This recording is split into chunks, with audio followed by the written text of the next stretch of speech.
Hey there, Jeff Manchester, Manchester Music.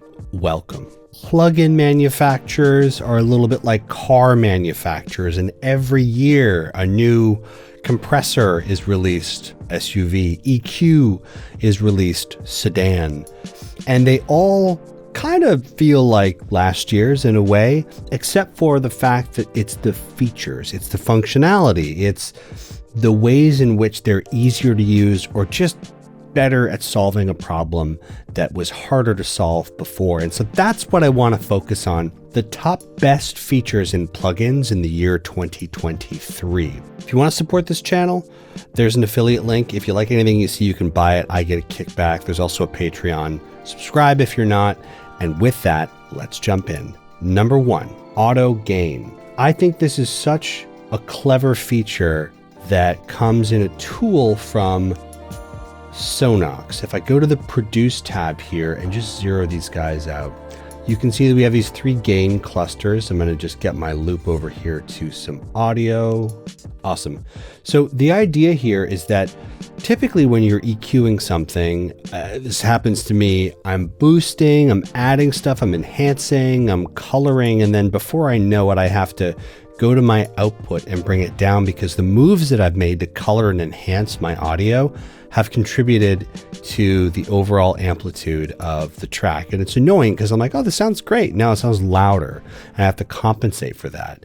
What they've done is built this cool auto gain tool, which just scales the gain against whatever moves that you're making so that you have a consistent gain before and after. And what you have after really is just that coloration. So it works like this. I'm going to go over here and listen to the vocal and just kind of EQ it and work on it.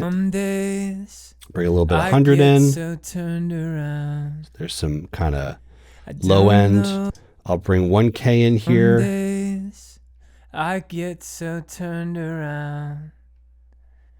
I don't know. Bring some high in at 10K. You. Some days I'm so inside my head. So there we go. 3 moves, low, mid, and high. And if I go to the tweak section, I can see I've made those moves here to the tune of, what do we have here? 7.6 decibels at 100, a little bit lower at 1K, 4.2 decibels, and then another boost here, 7.7 dB worth of boost. Now, that sounds good to me. I'm not really mixing this, I'm just showing you. But what happens is when I go before and after, we don't get a huge jump or dip in volume. We just get the sound of the moves that we've made sonically and color-wise on our vocal. So here's before. Some days I get so turned around. I don't know how to love you. After. Some days I get so turned around. I don't know how to love you. Not a huge gain difference, but we get that color difference. Now to show you the effect of this auto gain scaling feature, I'm going to do a before and after, not with the bypass, but before and after auto gain. So let's look at the peak level, the highest peak that's registered when I take auto gain off and play this audio file back with my changes to low, mid, and high. I made my boosts. Here's before with the auto gain feature off. Some days I get so turned around. I don't know how to love you. Some days I'm so inside my head. So at our highest peak, we are 9.8. That's pretty high. If I turn auto gain on, keep that in mind, 9.8. With the auto gain scaling feature on, let's see the highest kind of peak that we're at on the level meter in Logic. Some days I get so turned around. I don't know how to love you. Some days I'm so inside my head. All my fears showing right through. So it's pretty impressive. We have a much more stable amplitude-wise vocal, and all we get is our changes in color. And I love that. And I wish that more tools had this feature in it so that we're just focused on coloring and changing the audio and not worried so much about the effects of our changes on the amplitude. And also we don't get fooled into thinking, yeah, this sounds way better because it's louder. Of course, it's going to be loud if you're adding gain elsewhere with compression or EQ. So auto gain in Claro, I think it's genius, and I'd love to see it implemented in other tools that I use a lot. Now, my second favorite feature is AI, the implementation of intelligent processing in a lot of plugins, which is nothing new, okay? But I think some companies have done a better job than others at bringing in intelligent DSP, machine learning, in a way that doesn't take all the control away from you, the mix engineer. And I think perhaps the best implementation that I've seen of it yet is in Ozone 10. Full disclosure, I work for iZotope. People who've been on this channel long enough know that. And while other companies have done some assistive AI stuff, I think right now, this is one of the better ones. And it works like this. The idea is we go over to this tab.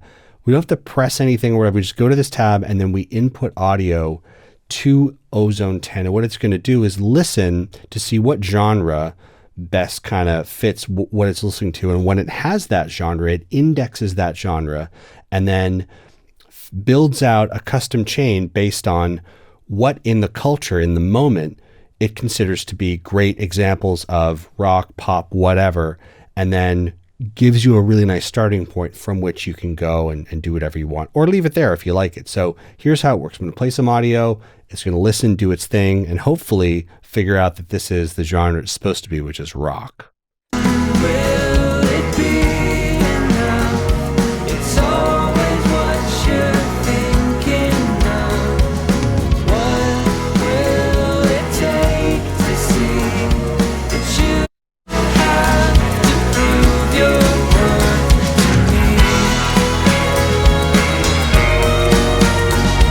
Okay, so it correctly identified that this was rock, and as such, it built out a whole chain here based on great rock tracks, width, dynamics, tone, and the rest of it. So I can go in here on this page and make some adjustments, work on impact, work on the EQ curve.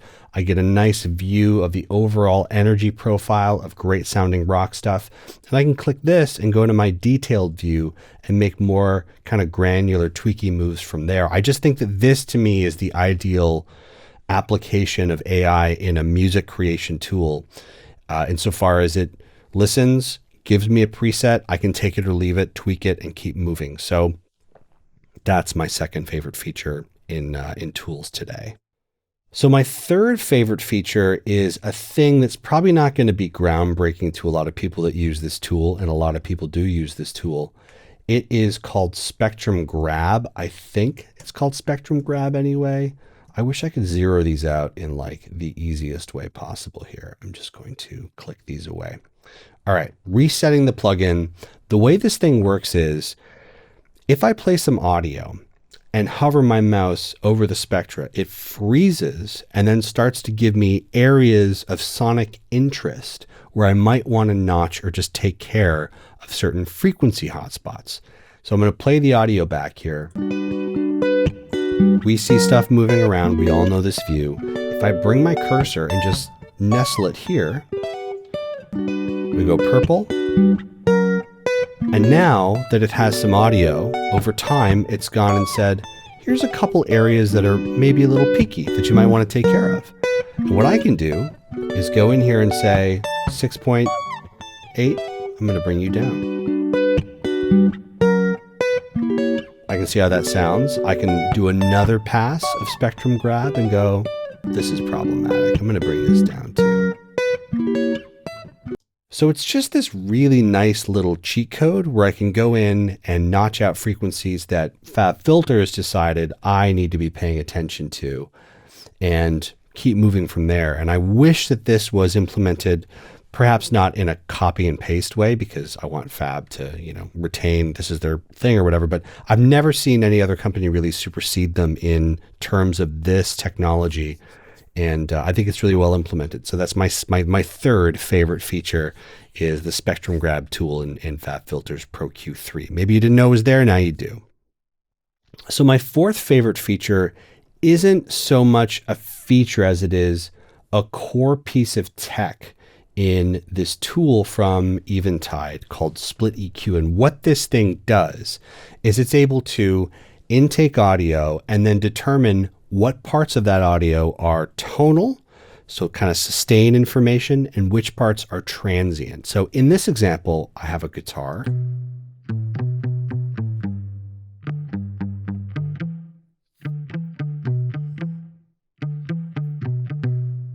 So we have the pluck and we have the sustain information. And if I want, I can solo both. So I can bring the transient information down and just listen to the tonal sustained stuff from this sample.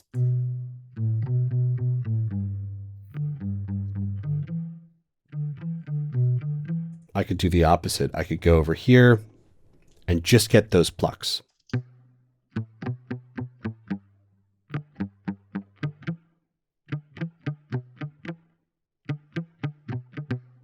So we really get to go in and deconstruct sounds for their two kind of parts here. And that's not all, because they've implemented a very easy to use EQ that allows you to boost or cut just the transient or tonal / sustain information of audio. So anything in green here, I could decide way too plucky down here at 100 Hertz. I'm going to bring a low shelf like that. And I'm getting some pluckiness over here too in the low mids. And I want to really enhance the sound of the tonal sustained information here and add a shelf there. So if we do a bypass, here's before.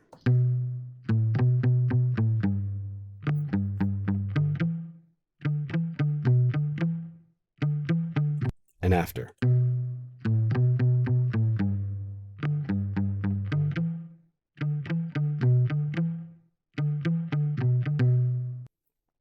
So I think with more control comes more possibilities. So the more we have to manipulate and change, the more creative outcomes we could arrive at. And I think that that's one of the really cool features of this tool. And I can imagine other companies being able to understand what's going on here. And some companies already kind of do this in other ways, and then just give us an extra bit of control across other kind of, workflows in the same vein and other plugins. It'd be really cool to get that. The kind of thing that's happening here spread across, other popular tools. So the next thing I want to show you that makes up one of my favorite features is the ability to the ability to control the pre-delay and sync it to your DAW. So most people have reverbs, and most people who have them know that you've got your pre-delay, and that just is a delay in time. It takes for the reverb to fire. And when you manipulate this control, this pre-delay in milliseconds, you often get a little bit of intelligibility from the main source. So it's the reverb isn't clouding that source as much. It's just a way to separate one from the other. And that's all very fine. But one thing I like is when you have the ability to time and lock the pre-delay to whatever your host tempo is, because this, especially if you're dealing with rhythmic stuff, unlocks polyrhythms and other cool rhythmic opportunities. Again, more control leads to more creative applications and outcomes for you. So, for example, this is one of the only tools I know that this exists. I'm sure others have it too, but Neoverb from Isotope. So if I bring this down, we can blend between some different kind of, algorithms. So plate, or Hall, or reflections, or I can, blend it between them. For our purposes, I'm going to go here to reflections, and I'm going to draw out this loop. There we go. And so right now the pre-delay isn't synced to anything. It's just in milliseconds. It gets kind of interesting down there, but over here, pretty boring, pretty simple. Watch what happens when I hit this button. We get new note values in dotted eighths and sixteenths and quarters and 30 seconds. and we get really cool sonic possibilities happening. So right now this is 140, the sample's 140, my DAW tempo is 140. So I'm just going to play with different note values so you can hear and see the cool creative outcomes that result from this capability here.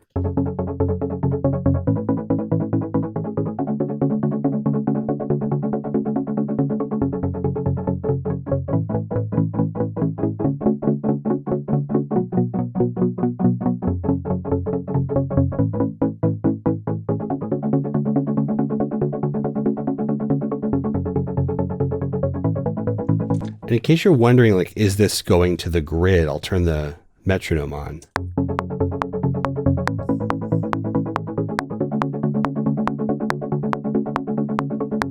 Just so you know.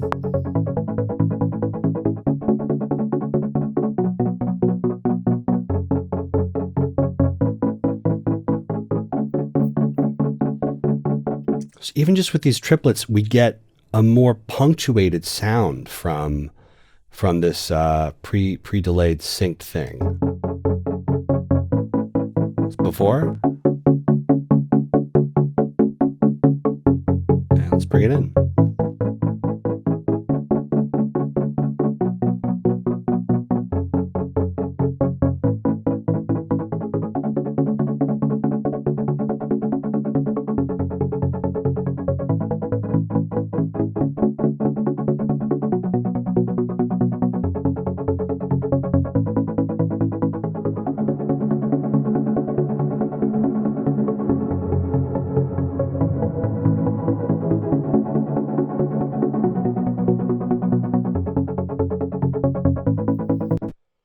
More control, more opportunities for creativity. So a synced pre-delay, love it. Wonderful. Moving on to my next favorite feature in Tools. Now, I had some trouble with ScreenFlow playing this back, so I'm just going to have to show it to you. And thankfully, it's pretty visual. It's in a tool called Melodyne, which I think most people think of as a pitch correction tool correctly, I think, because that's what it is known for, but specifically for vocals. And if you don't know, Melodyne is a lot more than that. It can also affect the timbre of the source material. You can also correct timing issues.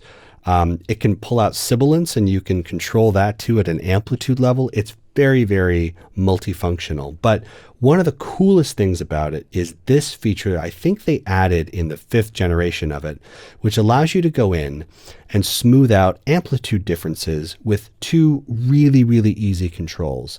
So you can't hear this vocal, but you can see these blobs. And what I want to draw your attention to is this blob, this blob, and this blob. It's playing back in my headphones. They're a bit thicker than this blob and these blobs down here. And that's because they were sung a little bit louder. So what you can do in Melodyne is drag out a window so that all these blobs are selected, and then go to a macro tool that's called note leveling. And what I can do is 2 things. Well, 3 things, you'll see in a minute, but let's make it simple. I can make the loud notes quieter, or I can make the quiet notes louder. This is typically the job of a compressor. The trouble with a compressor is the compressor is going to get that dynamic range under control, but not in the most transparent way. The most transparent way to do that is through gain manipulation, which is usually done by drawing in with a pencil tool some, certain notes to be louder or quieter with a waveform. But because of Melodyne's technology, its ability to call out all these little blobs, we can use its core kind of DSP to get these notes under control and leveled in the most transparent way possible. And that's just with gain manipulation. So look at these, make loud notes quieter. So I identified this one, and this one. Watch what happens when I bring this percentage slider down to 0. So now that I'm at all the way at 100% here, quieter, it's taken a look at everything that I've selected and gone, okay, I know who the worst offenders are. I'm going to bring them to an average that's about as quiet as everything else. So those are my 3 loud notes, and I bring them all the way down and I smooth them out. I could do the other thing where I can go, I want this to look at all my selection and go, I want to make the quieter stuff as loud as the loudest stuff here. So look at this blob over here as I bring this from 0 to 100%. Now we have a pretty consistent loudness. We've made the quiet notes louder. You could also blend them. I said three things, right? You could make loud, quiet, loud, but you could also go like this and go, I want somewhere in between. I want to bring the loud notes quieter, but I want to bring the quiet notes a little louder. And then you have like a nice even split. And all this means is that we have a nice consistent performance, and you can do this with vocals, guitars, whatever. And you don't have the compressor working harder than it needs to. You can be nicer to your compressors and get less or fewer artifacts out of them, and use compressors more as color or vibe or tone, because a lot of them impart that, certainly in spades, over whatever you're mixing. So I love this feature in Melodyne. Note leveling macros, very cool. Now the next feature on my list is Delta. Delta is basically the difference between the unprocessed signal and the processed signal. And I think there's a really good application of Delta in a tool called Soothe from OX Sound. Soothe is a dynamic resonance suppressor. What it does is it looks for any information that's sonically strident and annoying, and it just suppresses it very smoothly. Have a listen. Actually, let me just make sure my solos are on point here, and I'll bring this loop out. All right.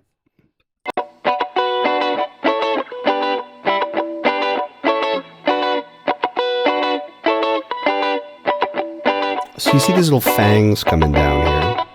I can make those much more severe in suppression, or less severe. So I'm pushing down information that I'm telling Soothe is strident. It goes and listens and goes, okay, I'm going to push those down. The important thing, if you're a mix engineer, is to listen to what's being taken away and suppressed. And we do that through the delta option right down there. So when I hit this, I'm going to have like a sidechain input. I'm going to listen to what the plugin is getting rid of, the difference between unprocessed and processed. So here's what's being suppressed.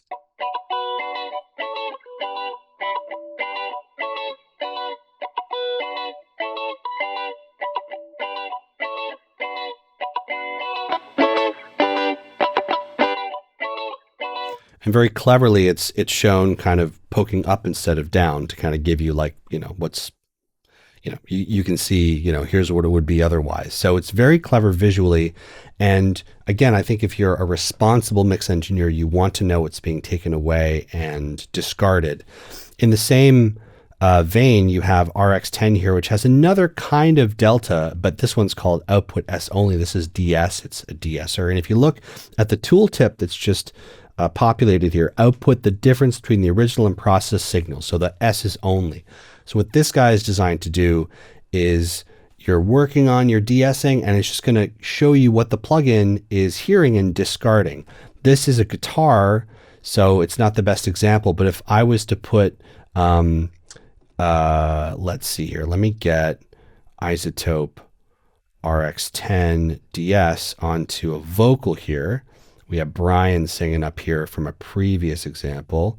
I'm going to disable Claro. Some days I get so turned around. So right now my track is working, my de-esser is working overtime here. Let me relax it a bit. Some days I get so turned around. So he's kind of lisping, but the main thing I want to show you is the delta here. So if I press this, have a listen. So this is helpful because if I hear any articulation of words here, like if I go too far with my threshold, I'll know that I'm sucking up stuff I don't want to suck up. My delta is giving me a pretty strong warning, like we're processing, not just S's.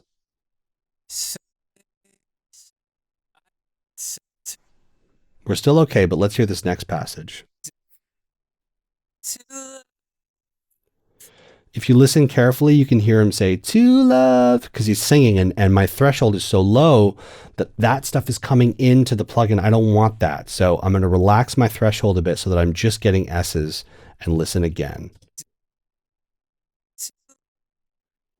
Okay. So when I uncheck output S only and have a I listen, don't know how to love you. so the 2 is the sibilance that it's kind of suppressing. And thankfully I have my threshold set where it needs to be. And I know I'm in good shape, but that little window, that delta, gives me a glance into what's being processed so that I, as a responsible mix engineer, can make sure that I'm not overdoing it with these tools and sucking up stuff that needs to be there in the original file, right? I don't want to vacuum that up. It needs to be there. And this is really important if you're working on stuff like bass clicks sometimes can occur. You can run your declicker, open that window, open that delta to see if anything else is getting in there that you don't want to be in there. So delta is just really important and helpful, and a lot of tools don't have a delta feature, and I think they need them. So that's one of my other favorite features.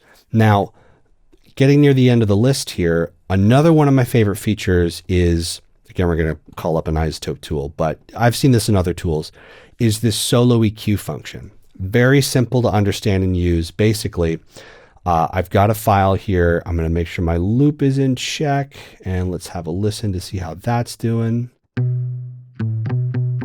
Guitar, cool. With one key, Option or Alt on a PC, I can click and just flashlight around and see what's going on this file behind the kind of spectrum.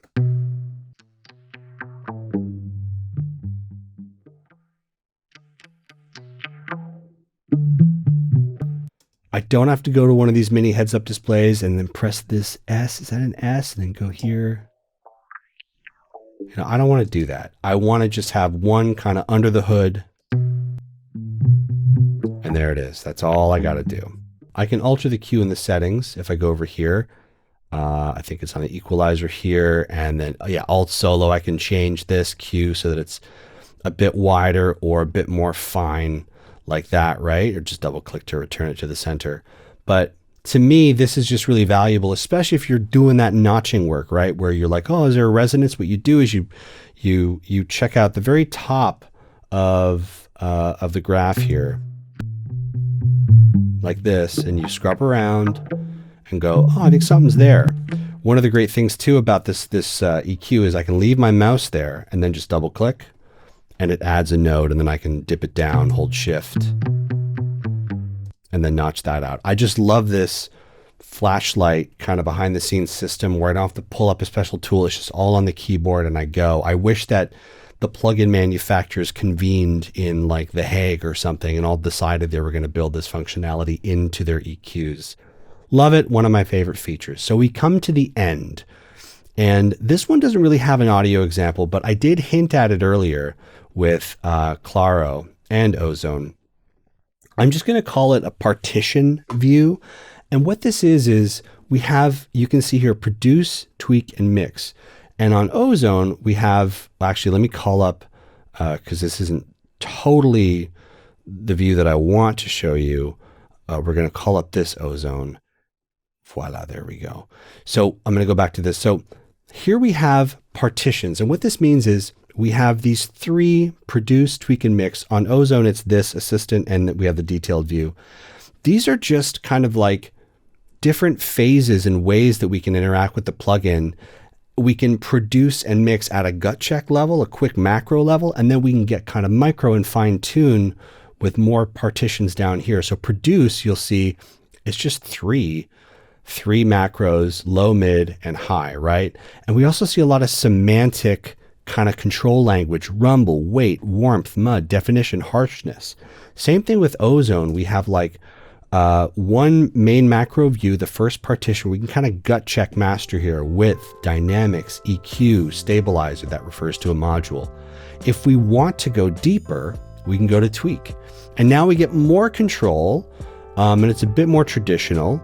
So I can, it's a bit sticky here, but we can make some moves with the EQ, and we still see the semantic control: weight, warmth, body, presence, definition, air. Same thing, I can go over here into my detail view and go into my modules and get kind of nitty gritty. But you see what's happening here? We have a macro view where we can gut check and quickly, produce. I think it's well named here.